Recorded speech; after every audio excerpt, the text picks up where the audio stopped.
नमस्कार. मला सांगा, तुम्हाला कोणता देव आवडतो किंवा तुम्ही कोणत्या देवाची आराधना करायची? हे कोण ठरवायचं? तुम्ही ठरवायचं की जिल्हाधिकारी साहेबांनी? तुम्ही म्हणाल की सर अहो जिल्हाधिकाऱ्यांचा काय संबंध आहे? माझा धर्म ही माझी वैयक्तिक बाब आहे. शासनाने का हस्तक्षेप करायचा? नाही. आता करेल. कारण नुकतंच महाराष्ट्र धर्म स्वातंत्र्य विधेयक 2026 जे विधानसभेमध्ये मांडण्यात आलं, त्याच्यानुसार शासनाला हा अधिकार आता प्राप्त होतोय. हो, एक दुसरं उदाहरण घ्या. एक गडचिरोली मधला तरुण आहे आणि त्याला उत्तम जीवनशैली किंवा नोकरी याच्याकरिता त्याने धर्मांतर केलं. हो, मला माहिती आहे तुमच्या मनामध्ये ख्रिश्चन धर्मात त्याने धर्मांतर केलं असेल असं वाटलं, बरोबर ना? नाही. त्याने काय केलंय? जैन धर्मामध्ये समजा ते धर्मांतर केले. पण आता हे धर्मांतर बेकायदेशीर ठरेल. का बरं? कारण नवीन विधेयकानुसार आता जर कोणी एखादा व्यक्ती हा उत्तम जीवनशैलीसाठी किंवा नोकरीसाठी जर धर्मांतर करत असेल तर ते प्रलोभन मानण्यात येईल. बरं, दुसरं उदाहरण घ्या.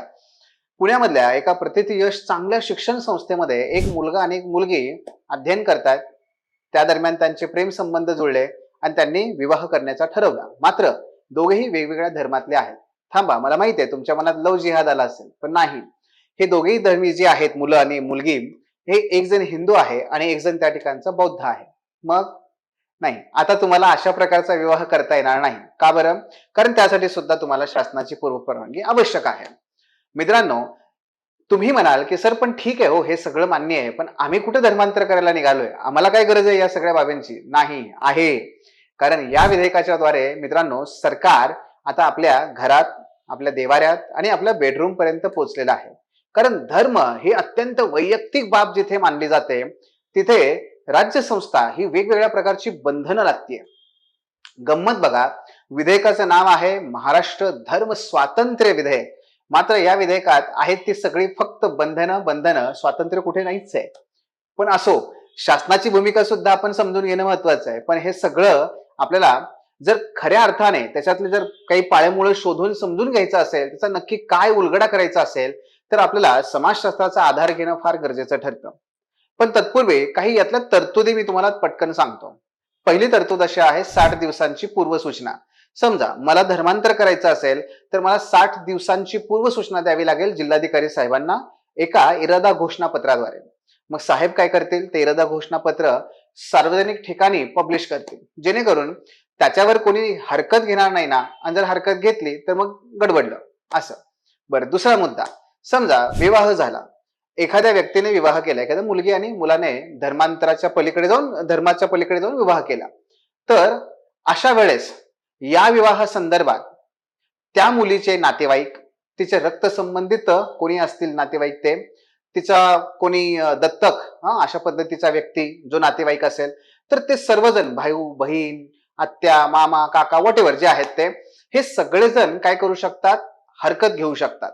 आणि त्यानुसार ते पोलीस केस सुद्धा करू शकतात की नाही, आमच्या मुलीने हे जे धर्मांतर केलंय ते बळजबरीपणे केलंय आणि त्याच्यावरती चौकशी व्हायला हवी आणि ती करावी लागेल.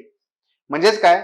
अशा पद्धतीचा हा दुसरा मुद्दा. तिसरा मुद्दा, जर समजा हा खरंच बळजबरीपणाचा हा जर प्रकार असेल तर न्यायालय हा विवाह रद्द करू शकतं. आणि रद्द केल्यानंतर जर समजा त्या मधल्या काळामध्ये मूल जन्माला आला असेल तर मग त्या मुलाचा धर्म कोणता?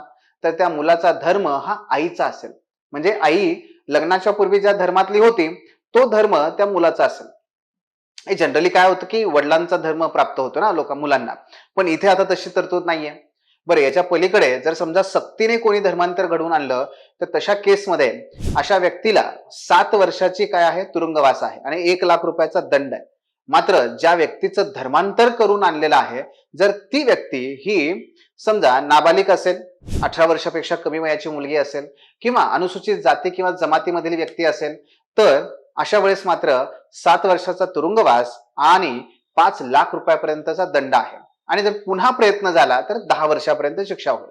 मित्रांनो, हे असं सगळं हे स्वरूप या ठिकाणी आपल्याला पाहायला मिळतं. पण याचं नक्की विश्लेषण कसं करता येईल?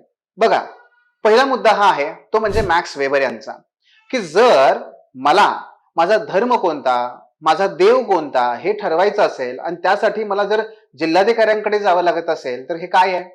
हे आहे ब्युरोक्रटायझेशन, म्हणजे नोकरशाहीकरण. वेबर यांनी सांगितलं होतं की आपण जसजसं आधुनिक होत जाऊ तसतसं नोकरशाहीचा विळखा हा वाढत जाणार आहे. मित्रांनो, आताही तसंच झालंय. आता आपल्याला जिल्हाधिकाऱ्यांची परवानगी घ्यावी लागेल. म्हणजे लक्षात घ्या की इतके दिवस आपल्या आहे नव्हे त्या सगळ्या बाबीवरती प्रशासन आपल्यावरती बंधनं लादतं. आता वैयक्तिक बाबी सुद्धा प्रशासनाला विचारूनच आपण करायच्या आहेत. हा पहिला मुद्दा. दुसरा मुद्दा राज्य संस्थेचा.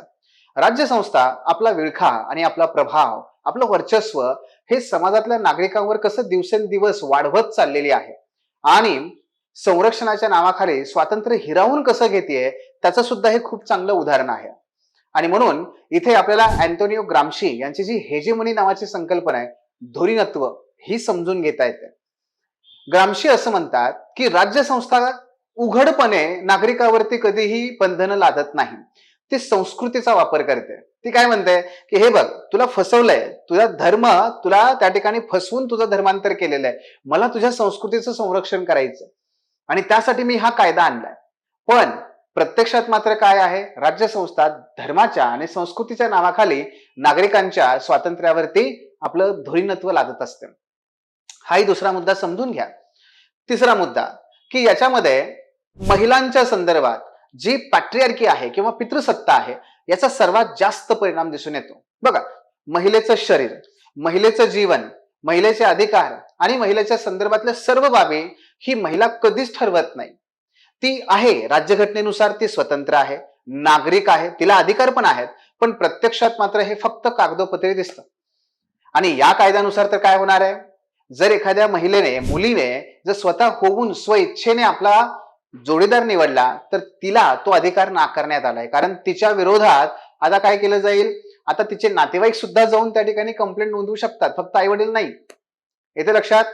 आणि म्हणून जेव्हा इरावती कर्वे असतील किंवा लीला दुबे असतील, त्या म्हणतात की भारतामध्ये जाती व्यवस्था आणि धर्म व्यवस्था यांना टिकून ठेवण्यासाठी नेहमीच महिलांच्या लैंगिकतेवरती नियंत्रण लादलेलं आहे.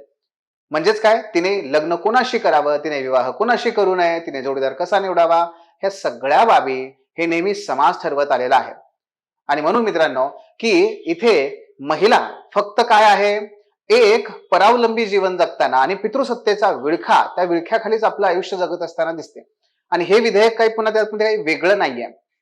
अशाच पद्धतीने समाजशास्त्रामध्ये आपण धर्मांतराचे हे मुद्दे कांगोरे समजून घेऊ शकतो. ठीक आहे, वुमन असं म्हणतात की भारतामध्ये धर्म आणि राज्यसंस्था या कधीच वेगळ्या झाल्या नाहीत. दीपांकर गुप्ता तेही तसंच सांगतात. ते म्हणतात की भारतामध्ये धर्म आणि राजकीय अर्थव्यवस्था ह्या सगळ्या नेहमी एकमेकांशी जोडल्या गेलेल्या आहेत आणि त्यामुळे कुठलाही भारतातला पक्ष असा नाहीये की जो धर्माचा वापर करत नाही. एक पक्ष धर्माची भीती दाखवून तो मत मिळवतो, तर दुसरा पक्ष काय करतो, धर्माच्या आम्ही कसे असुरक्षित बनलेलो आहोत अशा पद्धतीने तो समाजामध्ये एक अफवा पसरवत असतो. म्हणजे प्रत्येक पक्ष हा धर्माचा वापर करतोच आपल्या राजकीय सत्तेकरिता. आणि म्हणूनच मित्रांनो, या ठिकाणी या धर्माचं विश्लेषण करणं आपल्याला अगत्याचं आहे. आर के मर्टन यांची संकल्पना आपल्याला इथे खूप छान पद्धतीने वापरता येईल. ते म्हणतात की हे जे विधेयक आहे, त्यांच्या संकल्पना जर वापरली आपण, तर हे जे विधेयक आहे ना, या विधेयकाचं व्यक्त प्रकार्य काय बरं, व्यक्त प्रकार्य आहे ते म्हणजे समाजात जे सक्तीनं धर्मांतर होत आहे ते रोखणं, ज्या महिला आहेत, ज्या काही अनुसूचित जाती जमाती आहेत त्यांचं संरक्षण करणं. पण मित्रांनो, अव्यक्त प्रकारे जे आहे, अप्रगट, ते मात्र वेगळं आहे आणि ते संरक्षण करणं नसून ते बंधनं टाकणं हे आहे.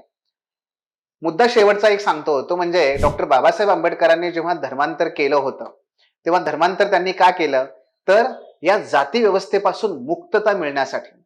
म्हणजेच मित्रांनो, भारतामध्ये धर्मांतर ही एक जाती व्यवस्थेपासून मुक्तता मिळणं आणि जाती व्यवस्थेच्या उतरंडीमध्ये खर तर त्या पलीकडे जाऊन सामाजिक गतिशीलता, ऊर्ध्वगामी सामाजिक गतिशीलता साध्य करणं, यासाठी धर्मांतर केलं गेलं. मित्रांनो, योगेंद्र सिंग त्याला दुजोरा देतात. एकूणच लक्षात घ्या, डॉक्टर बाबासाहेब आंबेडकर यांच्यासोबत ज्या ज्या काही लोकांनी, अनुसूचित जाती जमाती, ओबीसी, ब्राह्मण, सगळ्या ज्या लोकांनी बौद्ध धर्म स्वीकारला आणि त्यांनी शहरांकडे स्थलांतर केलं, या सर्वांच्या आर्थिक सामाजिक स्थितीमध्ये आमूलाग्र सुधारणा झालेली आहे.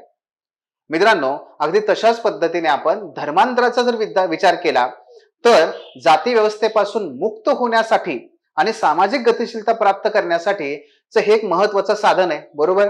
परंतु आता ह्या नव्या कायद्यानुसार ही बंधन आल्यामुळे अशा प्रकारची सामाजिक गतिशीलता साध्य करता येणार नाही, हे सुद्धा आपल्याला लक्षात घ्यावं लागेल. शेवटी आपण एवढंच या ठिकाणी म्हणू शकतो की बघा, या कायद्यामुळे आता जे ब्युरोक्रेसी मधले म्हणजे नोकरशाही मधले जे काही जिल्हाधिकारी साहेब असतील किंवा महसूल अधिकारी असतील, हे आता नवीन प्रशासकीय धर्मगुरू बनलेले आहेत. कारण आता त्यांना विचारूनच तुम्हाला धर्मांतर किंवा तुमचा देव तुम्हाला निवडावा लागणार आहे. मित्रांनो, या सगळ्या बाबीबद्दल तुम्हाला काय वाटतं? तुमची मतं नक्की कळवा. त्याचबरोबर हा व्हिडिओ आवडल्यास याबद्दल निश्चित आपल्या चॅनलला सबस्क्राईब करा, लाईक करा आणि आणखी तुम्हाला कोणत्या वेगळ्या विषयावरती अशा प्रकारचं विश्लेषण हवं आहे तेही नक्की कळवा. धन्यवाद. Thanks for watching. If you found this video valuable, don't forget to like, share and subscribe our channel. The Officer, your personal mentor.